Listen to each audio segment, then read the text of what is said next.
प्यारे विद्यार्थियों, आज हम कक्षा 12वीं की अनिवार्य हिंदी की प्रथम पुस्तक सर्जना के बारे में बात करेंगे। सर्जना में आप देखेंगे, इसमें सबसे पहले आज हम पहले पाठ के बारे में बात करेंगे। पहला अध्याय जो कि संतवाणी कबीर। तो संतों की परंपरा में सबसे महान कबीरदास जी हुए हैं, जिनका जन्म 1398 और 1518, यानी इनका जन्म 1398 ईस्वी में और मृत्यु 1518 ईस्वी में हुई। ये केवल 12वीं कक्षा के विद्यार्थियों के लिए है। इसकी एक एक पंक्ति को सावधानीपूर्वक देखिए आप। हिंदी साहित्य की ज्ञानाश्रयी शाखा के प्रतिनिधि कवि कबीर भक्ति काल के महान समाज सुधारक माने गए हैं, यानी कि ज्ञानाश्रयी और प्रेमाश्रयी भक्ति काल की प्रमुख शाखाओं में मानी जाती है। कबीर ज्ञानाश्रयी शाखा के प्रमुख कवि थे। इन्होंने समाज में व्याप्त छुआछूत, धार्मिक आडंबर, ऊंच नीच एवं बहुदेववाद का कड़ा विरोध किया और आत्मवत सर्वभूतेषु के मूल्यों को स्थापित किया। आत्मवत सर्वभूतेषु का मतलब है सभी जीवों के साथ स्वयं जैसा व्यवहार किया जाए, मतलब जैसा व्यवहार अपने स्वयं को पसंद हो उसी प्रकार का व्यवहार हमें सर्वभूतेषु सभी जीवों के साथ में करना चाहिए, समस्त जीव मूल्यों के साथ में करना चाहिए। इस प्रकार के मूल्य स्थापित किए। कबीर की प्रतिभा में अबाध गति तेज था। अबाध गति का मतलब होता है जिसकी गति है वो निरंतर अनवरत चलती रहे। उन्हें पहले समाज सुधारक और बाद में कवि माना जाता है। पहले समाज सुधारक और बाद में कवि से तात्पर्य है कि कबीर दास जी ने जो साहित्य लिखा वो केवल समाज सुधार के लिए लिखा था, न कि अपना कवित्व प्रदर्शन के लिए। आचार्य हजारी प्रसाद द्विवेदी ने कबीर को वाणी का डिक्टेटर कहा। डिक्टेटर से तात्पर्य है तानाशाह। तो ये बात ध्यान में रखनी है कि कबीर को वाणी का डिक्टेटर किसने कहा? आचार्य हजारी प्रसाद द्विवेदी ने। कवि ने अपनी सपाट बयानी एवं तटस्थता से समाज सुधार के लिए जो उपदेश दिए उनका संकलन उनके शिष्य धर्मदास ने किया। सपाट बयानी से तात्पर्य है अपनी बात को सीधी सपाट कहना। और कबीर का प्रमुख कबीर के शिष्य थे धर्मदास जी, जिन्होंने इनके वो उपदेशों का संकलन किया। कबीर की रचनाओं के संकलन को बीजक कहा जाता है, यानी कबीर की प्रमुख रचना बीजक है। बीजक के 3 भाग माने गए हैं, साखी, शबद और रमेनी। ये बीजक के ही 3 भाग है। संत काव्य परंपरा में उनका काव्य हिंदी साहित्य की अमूल्य निधि मानी गई है। पाठ्य पुस्तक में चयनित कबीर के दोहे सदाचार एवं श्रेष्ठ जीवन मूल्यों को अपनाने की प्रेरणा देते हैं। जीवन में त्याग की महत्ता है। मानव को हंस की तरह नीर सीर विवेक रखना चाहिए। अभिमान त्यागने में सार है। साधु की पहचान जाति से नहीं उनके ज्ञान से होती है। सत्संगति सार्थक होती है और दुरासा सर्पिणी के समान घातक होती है। और वाणी में कोयल सी मिठास होनी चाहिए। ये सारी बातें हम इस पाठ में संकलित आगे दोहों में इसका अध्ययन करेंगे। तो हम कबीरदास जी का पहला दोहा लेते हैं, जिसमें कबीरदास जी ने क्या कहा है, देखिए। त्याग तो ऐसा कीजिए सब कुछ एक ही बार, सब प्रभु का मेरा नहीं निहचे किया विचार। यहाँ कबीरदास जी कह रहे हैं त्याग तो ऐसा कीजिए सब कुछ एक ही बार। कबीरदास जी कह रहे हैं कि त्याग ऐसा करना चाहिए जो एक ही बार में कर दिया जाए। यानी आपके पास बहुत सारा धन है और आप काफ़ी दे रहे हैं, उससे अच्छा है आपके पास बहुत कम है और उसमें से भी आप कुछ दे रहे हैं। तो इस प्रकार से आपके पास में जितना है उसमें बहुत कुछ दे दिया जाए। कबीरदास जी आगे कह रहे हैं कि सब प्रभु का मेरा नहीं नियचे किया विचार। नियचे से तात्पर्य है निश्चय। कबीरदास जी कह रहे हैं कि मैंने तो ये निश्चय कर लिया है, ये विचार है वो तय कर लिया है कि सब प्रभु का है, मेरा इसमें कुछ भी नहीं है। यानी इस संसार में जैसे आए हैं वैसे ही जाएंगे। अपने पास साथ न तो कुछ आया और न आगे जाएगा। इस प्रकार से कबीरदास जी कह रहे हैं अगर त्याग करने की भावना है तो निश्चित रूप में सब कुछ एक ही बार कर दिया जाना चाहिए। अब निश्चित रूप में आपको ये दोहा समझ में आ गया होगा। अब हम बात करेंगे अगले दोहे के बारे में। सुनिए गुण की बारता, ओ गुण लीजे नाही, हंस सीर को गहत हैं, नीर सो त्यागे जाहि। सुनिए गुण की वार्ता, वार्ता से तात्पर्य वार्ता।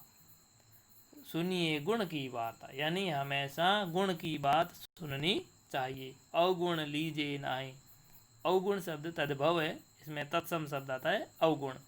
अवगुण लीजे नाही यानी हमें किसी व्यक्ति से अगर कोई बात कर रहे हैं तो उनसे केवल गुण ही ग्रहण करने चाहिए। अवगुणों का हमें त्याग कर देना चाहिए, ग्रहण ही नहीं करना चाहिए। हंस शीर को कहते हैं, या शीर से तात्पर्य दूध है, और गहत का मतलब ग्रहण करना।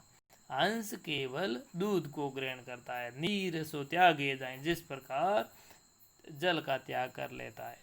ऐसी एक किंवदंती मानी जाती है कि हंस को अगर दूध और पानी मिला करके दे दिए जाएं तो हंस दूध को ग्रहण कर लेगा और पानी का त्याग कर देगा, यानी केवल दूध पिएगा, पानी कटोरे में ही रख देगा, छोड़ देगा। तो सुनिए गुण की वार्ता, अवगुण लीजे नाही, हंस शीर को गहते, नीर सो त्यागे जाए।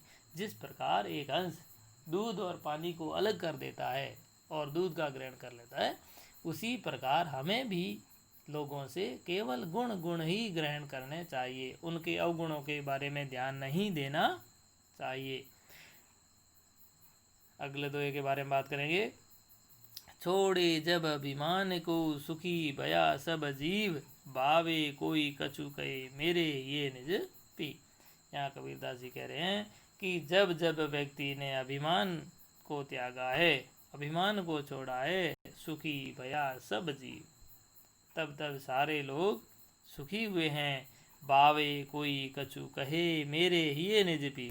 जिसको जो भाए, जो अच्छा लगे वो कहे, लेकिन मेरे ये का मतलब हृदय, निज पीव अपने ईश्वर। पीव से तात्पर्य वैसे शाब्दिक अर्थ पति होता है, लेकिन यहाँ कबीर ईश्वर से लेते हैं। कबीरदास जी कह रहे हैं कि जब जब किसी व्यक्ति ने अभिमान का त्याग किया है तब तब वो सुखी हुआ है, लेकिन मेरे को कोई कुछ भी कहे, मेरे हृदय में केवल मेरे ईश्वर ही विराजमान है। जाति न पूछो साधु की, पूछ लीजिए ज्ञान, मोल करो तलवार का, पड़ा रहन दो म्यान। जाति न पूछो साधु की, यहाँ कबीरदास जी कह रहे हैं कि साधु की कभी जाति नहीं पूछनी चाहिए। अगर उनसे पूछना है तो ज्ञान के बारे में पूछ लीजिए। और साथ में उदाहरण दे करके उन्होंने समझाया है कि मोल करो तलवार का, पड़ा रहन दो म्यान। अगर मोल करना है तो तलवार का कर दीजिए, म्यान से कोई मतलब मत रखिए। म्यान से तात्पर्य होता है तलवार का कवर। और यहाँ कबीरदास जी म्यान शब्द से अर्थ ले रहे हैं शरीर से, कि शरीर या जाति से भले ही कोई व्यक्ति कैसा भी क्यों न हो, यहाँ साधु से तात्पर्य सज्जन है। अगर आपको सज्जन व्यक्ति से, साधु व्यक्ति से पूछना है तो उनके ज्ञान के बारे में पूछिए। यानी तलवार के मोल है वो तलवार का है, मतलब कीमत उनके ज्ञान की है, म्यान की या शरीर की नहीं है। अब आगे बढ़ते हैं। आगे कबीरदास जी कह रहे हैं कि संगत कीजे साधु की, कभी न निष्फल होय, लोहा पारस परसते सो भी कंचन हो। संगत कीजे साधु की, यहाँ कबीरदास जी कह रहे हैं कि संगत हमेशा है वो साधु व्यक्ति की करनी चाहिए। अगर साधु व्यक्ति अर्थात सज्जन व्यक्ति की संगत करने से कभी उसकी संगत निष्फल नहीं होती है। निश्चित रूप में हम उनसे ज्ञान सीखेंगे। यहाँ साधु से तात्पर्य सज्जन व्यक्ति से हैं। लोहा पारस परसते, उन्होंने उदाहरण के रूप में दिया है कि जिस प्रकार लोहा पारस, परस, पारस एक धातु के बारे में बताया गया है, और परस का मतलब स्पर्श, अर्थात पारस एक ऐसी धातु मानी गई है जो लोहे के स्पर्श करने से लोहा सोना बन जाता है। उसी प्रकार कबीरदास जी कह रहे हैं कि जैसा लोहा है वो जिस प्रकार पारस के स्पर्श करने से भी सो भी कंचन होए, वो भी सोना बन जाता है, उसी प्रकार साधु व्यक्ति की, सज्जन व्यक्ति की संगत करने से उसका फल है वो निश्चित रूप में मिलता है। अब अगले दोहे के बारे में बात करेंगे। मारिये आशा सांपनी जिन डसिया संसार, ताकि औसत तोष हैं ये गुरु मंत्र विचार। मारिये आशा सांपनी, यानी आशा रूपी सर्पिणी को मार देना चाहिए। यहाँ मारने से तात्पर्य है त्याग करने से आशा रूपी सर्पिणी। यहाँ कबीर दास जी आशा को एक सर्पिणी का रूप माना गया है। जिन डसिया संसार, आशा एक ऐसी वस्तु है जिसने सारे संसार को डस लिया है, यानी सारा संसार किसी न किसी आकांक्षाओं में डूबा हुआ रहता है, और उस आशा और आकांक्षा रूपी सर्पिणी को है वो त्याग कर देना चाहिए। आगे कबीरदास जी कह रहे हैं कि ताकि औषध तोष हैं ये गुरु मंत्र विचार। कबीरदास जी कह रहे हैं कि ताकि औषध, औषध का मतलब औषधि, दवा, तोष का मतलब संतोष। ताकि औषध तोष है, उसकी औषधि केवल संतोष हैं ये गुरु मंत्र विचार। ये गुरु है वो, गुरु जी ने मंत्र है वो विचार करके दिया है कि आशा और आकांक्षा रूपी सर्पिणी जिसने सारे संसार को डस लिया है, सारे संसार का हरण कर लिया, उसकी औषध है वो केवल संतोष है। यानी संस्कृत साहित्य में भी ऐसा माना गया है कि संतोष परम सुखम। तो यहाँ भी कबीरदास जी ने कहा है कि हमेशा संतोष रूपी औषध है जो आशा और आकांक्षा को त्याग करवा सकती है। ये हमारे गुरु ने है वो सोच विचार करके मंत्र दिया है। अब अगले दोहे के, अंतिम दोहे के बारे में बात करेंगे। कागा काको धन हरे, कोयल काको देत, मीठा शब्द सुनाए के जग अपनो करी लेत। यहाँ कबीरदास जी कह रहे हैं कागा काको धन हरे। काको का मतलब किसका, धन हरे, हरे मतलब हरण करते हैं, छीनते हैं। और कोयल काको देत, कोयल किसको देती है। आपने ऐसा देखा होगा जब कौआ घर पर आकर किसी के घर के द्वार पे या दीवार पे बैठ कर के काँव काँव करता है तो क्या उसको कोई सुनना चाहता है? सभी उसको उड़ाने की कोशिश करते हैं। क्यों? कौआ किसका धन हरण करता है, किससे कुछ छीनता है, और कोयल किसको क्या देकर जाती है, फिर भी लोग उनको सुनने के लिए आतुर रहते हैं या सुनते हैं। यानी कौआ किसी का धन हरण नहीं करता है और कोयल किसी को कोई धन नहीं देती है। मीठा शब्द सुनाए के जग अपनो करी ले, जैसे मीठे शब्द सुना करके कोयल सारे संसार को अपना कर लेती है, उसी प्रकार हमें भी कोयल की तरह मीठी वाणी में, मधुर वाणी में बात करके सारे संसार को अपना है वो हितैषी बनाना चाहिए। कभी किसी से कठोर वाणी में बात नहीं करनी चाहिए। इस प्रकार कबीर के सामान्यतः दोहे यहीं समाप्त होते हैं। अगले वीडियो में हम तुलसीदास जी के दोहों के बारे में बात करेंगे। बहुत बहुत धन्यवाद।